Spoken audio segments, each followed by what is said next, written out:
Past participle. Past participle participle के भावों में से ये दूसरा है। प्रेजेंट पार्टिसिपल पूर्व में हम लोग सीख चुके हैं। अब हमें पास्ट पार्टिसिपल के बारे में जानना है। तो देखें पास्ट पार्टिसिपल क्या होता है। पास्ट पार्टिसिपल क्रिया के थर्ड फॉर्म से निर्मित होता है। यह संज्ञा के पूर्व आकर विशेषण की भूमिका करता है। दो या दो से अधिक वाक्यों में से कोई एक या एक से अधिक वाक्यों में प्रयोग की गई थर्ड फॉर्म वाली क्रिया अथवा क्रियाएं किसी संज्ञा के पूर्व आकर वाक्यों को जोड़ देंगी और ये क्रियाएं पार्टिसिपियल एडजेक्टिव कहलाएंगी। एग्जाम्पल में देखें, written exam, tired wayfarer, fried fish, boiled egg. अब पहले एग्जाम्पल में देखेंगे तो एग्जाम के पूर्व रिटन आया है जो राइट क्रिया का थर्ड फॉर्म है, और यहां पर एग्जाम के पहले रिटन आकर एडजेक्टिव का काम कर रहा है। वेफेयर के पूर्व टायर्ड जो टायर क्रिया का थर्ड फॉर्म है, वेफेयर के पूर्व आकर विशेषण की भूमिका कर रहा है। फिश के पूर्व फ्राइड जो फ्राई जिसका मतलब तलना होता है, ये अपने थर्ड फॉर्म में आकर विशेषण की भूमिका अदा कर रहा है। एग के पूर्व बॉइल का थर्ड फॉर्म की क्रिया बॉइल्ड आकर विशेषण की भूमिका अदा कर रहा है। अर्थात उपर्युक्त सभी संज्ञाओं के पूर्व जो भी थर्ड फॉर्म की क्रियाएं पूर्व में प्रयुक्त की गई हैं वो सभी पार्टिसिपियल एडजेक्टिव हैं।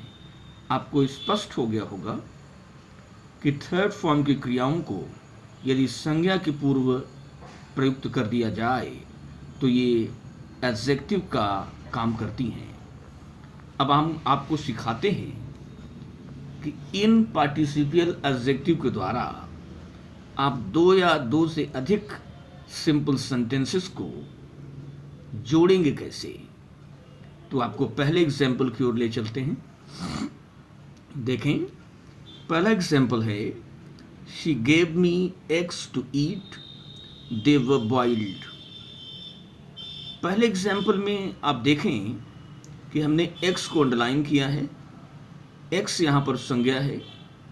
दूसरे वाक्य में देखेंगे तो एक्स के लिए हमने प्रोनाउन दे का इस्तेमाल किया है, और दे के बाद जो प्रयुक्त वर्ब है वह इसको हम टू बी वर्ब कहते हैं। टू बी वर्ब 5 होती हैं, इज, एम, आ, वॉज, वर। ये पूर्व में भी मैं आपको बता चुका हूं।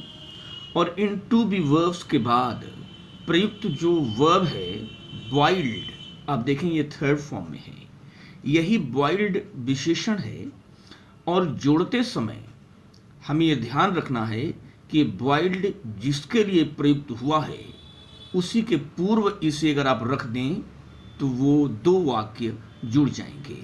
अर्थात दो सिंपल सेंटेंसेस को एक सिंगल सिंपल सेंटेंस में जोड़ने के लिए, अर्थात एक सिंगल सिंपल सेंटेंस बनाने के लिए जो क्रिया थर्ड फॉर्म में प्रयुक्त है उसको हम उपयुक्त संज्ञा के पहले रख दें तो वाक्य हमारे जुड़ जाएंगे। आप देखें, she gave me eggs to eat, they were boiled को हमने जोड़ा है, she gave me boiled eggs, उसने मुझे उबले हुए अंडे दिए। तो जो बॉइल्ड है उसको हमने एग्स के पूर्व रखा है, तो यहाँ पर जो बॉइल्ड है वो पार्टिसिपियल एडजेक्टिव है, और ये पार्टिसिपियल एडजेक्टिव जब हम एक्स के पहले रख दे रहे हैं तो हमारे दो सिंपल सेंटेंसेस एक सिंपल सेंटेंस में बन जा रहे हैं और वाक्य सिंथेसाइज्ड हो जा रहा है। नाउ दूसरा एग्जाम्पल देखें। They were lying on the mats, they were torn. कुछ लोग हैं जो चटाइयों पर लेटे हुए थे। दे वर टॉर्न, चटाइयाँ फटी थी। ये जो दूसरा दे आप देख रहे हैं वो मैट्स के लिए है, और जो पहले वाक्य में दे देख रहे हैं वो लोगों के लिए है। तो कंफ्यूज न हो, यहाँ पर दूसरे वाक्य में जो दे प्रयुक्त है दे वर टॉर्न, यहाँ पर जो दे है वो मैट्स के लिए प्रोनाउन है, अर्थात कर्म के लिए प्रोनाउन है।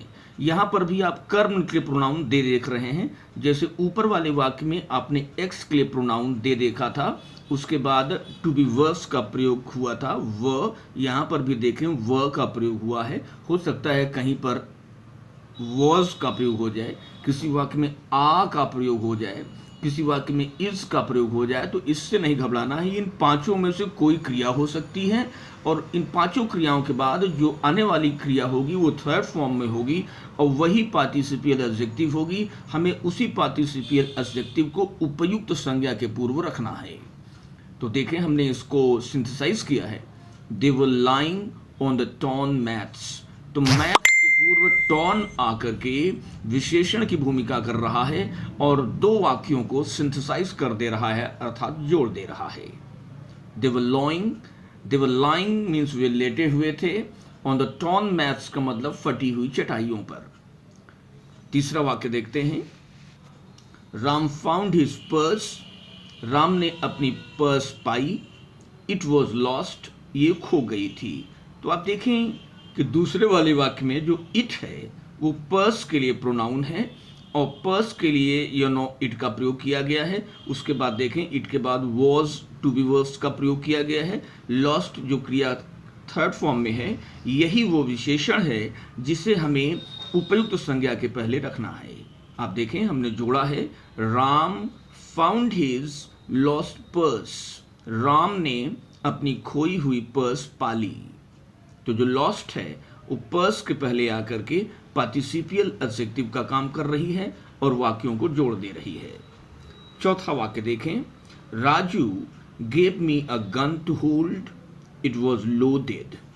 तो इस वाक्य, इन दो वाक्यों में आप देखेंगे कि वही बात पाएंगे कि कर्म के लिए हम प्रोनाउन इस्तेमाल कर रहे हैं। दूसरे वाक्य में जो इट है, इट वॉज लोडेड, और इट के बाद देखें टू बी वर्स वॉज का प्रयोग हुआ है, और वॉज के बाद आप देखें तो क्रिया का थर्ड फॉर्म लोडेड इस्तेमाल हुआ है। इसी लोडेड क्रिया को जब हम उपयुक्त संज्ञा के पहले इस्तेमाल कर देंगे तो ये लोडेड क्रिया पार्टिसिपियल एडजेक्टिव बन करके दो सिंपल सेंटेंसेस को एक सिंपल सेंटेंस में जोड़ देगी। तो राजू गेव मी अ लोडेड गन। तो ये जो लोडेड है वो गन के पूर्व आकर के दो वाक्य को जोड़ दे रही है। पांचवा एग्जाम्पल देखें। I appeared at the exam. मैं परीक्षा में बैठा। It was a written one. यह लिखित परीक्षा थी। वन जो है वो एग्जाम के लिए प्रोनाउन है, और शुरुआत में इट प्रोनाउन है एग्जाम के लिए। It was a written one, ये लिखित वाली परीक्षा थी। तो ये जो वाली, वाला, वाले शब्द है ये प्रोनाउन है जिसके लिए वन शब्द का प्रयोग हुआ है, लेकिन कर्ता के तौर पर जो एग्जाम का प्रोनाउन इस्तेमाल किया गया है वो है इट। तो जो रिटन क्रिया है, रिटन क्रिया को हमको उस शब्द के पहले रखना होगा जिसके लिए प्रयुक्त है, तभी हम पार्टिसिपियल एडजेक्टिव रिटन को बना पाएंगे। आप देखें मैंने कैसे जोड़ा है। I appeared at the written exam. मैं लिखित परीक्षा में उपस्थित हुआ। तो एग्जाम के पूर्व जब हमने रिटन लगाया तो ये आपका पार्टिसिपियल एडजेक्टिव बन गई और दो वाक्यों को जोड़ दी। इस तरह से I appeared at the written exam आपका वाक्य सिंथेसाइज्ड हो गया है। छठा वाक्य देखें। I had a taste for kites. मुझे पतंगों में बड़ी रुचि थी। It was old fashioned. और ये जो रुचि है वो ओल्ड फैशन्ड है। तो वॉज के बाद ओल्ड फैशन्ड ये थर्ड फॉर्म में इस्तेमाल है, और इसी ओल्ड फैशन्ड को अगर हम उपयुक्त संज्ञा के पहले रख देंगे तो पार्टिसिपियल एडजेक्टिव हो जाएगा ओल्ड फैशन्ड, और हमारे दो वाक्य सिंथेसाइज्ड हो जाएंगे। और देखें हमने जोड़ दिया है, I had an old fashion taste for kites. आपका वाक्य जुड़ गया है। ओल्ड फैशन का प्रयोग हमने टेस्ट के पहले किया है। टेस्ट का मतलब रुचि, और टेस्ट एक ऐसी संज्ञा है जो अपने बाद फॉर प्रेपोजिशन लेती है। ये बात मैंने आपको अतिरिक्त बता दिया है, ये एडिशनल नॉलेज आपको दे रहा हूं मैं। जैसे वहाँ पर पांचवें वाक्य में देखें, रिटन के बाद वन का प्रयोग हुआ है। ये एडिशनल नॉलेज आपको दे रहा हूँ कि जो वन है वो आपका इनडेफिनिट प्रोनाउन है, और वो इनडेफिनिट प्रोनाउन एग्जाम के लिए था। अगर वहीं पर एग्जाम्स होता तो हम वन को वंस कर देते, अर्थात ई के बाद हम एस जोड़ देते। बहरहाल ये आपको एडिशनल नॉलेज मैंने आपके लिए ऐड कर दी।